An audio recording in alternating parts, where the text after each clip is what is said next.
Hi guys, this is Ariana Rose, and today I want to talk about the relationship between blindness and diabetes. With so many people nowadays becoming diabetic, it puts a lot of people at risk. So if you want to know how to keep you and your family from going blind, then just keep watching.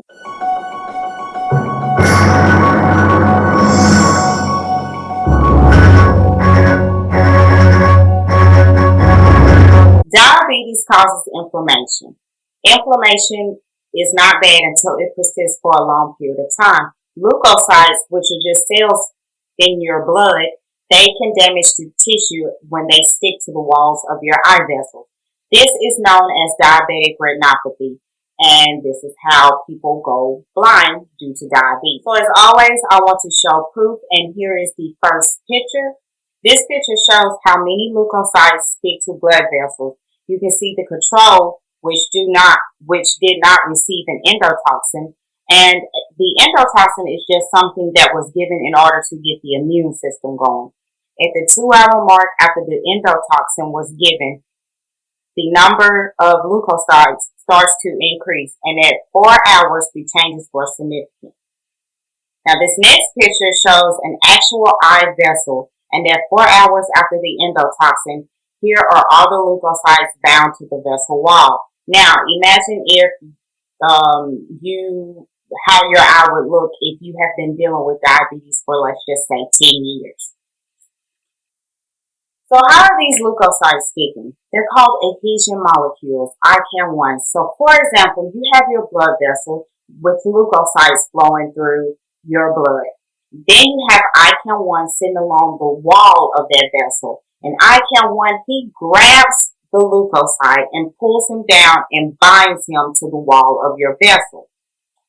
Now, ICAM is found to be highly expressed in diabetic patients, and by interrupting ICAM, could we possibly prevent the deterioration of diabetic retinopathy? So here's where photobiomodulation comes in, or also known as PBM. And it's just an application of a low-level light that can relieve pain and heal wounds. This picture shows the number of leukocytes per eye with treatments of PBM.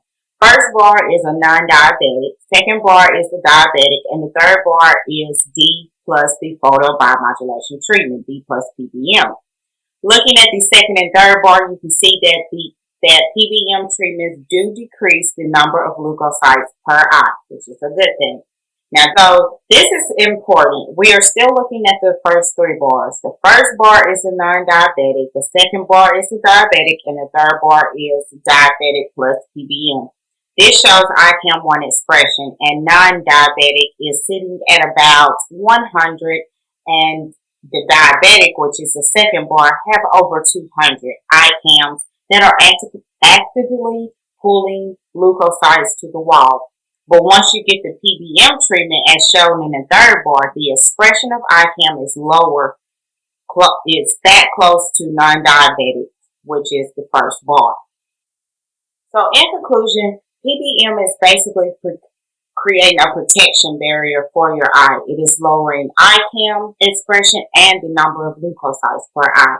So this could be used as a preventive treatment to keep you from going blind if you do have diabetes. And as always, comment, like, and subscribe. All the papers, my Facebook and Twitter and email will be linked in the description box below. And until next time, peace, love, and happy thoughts. Bye.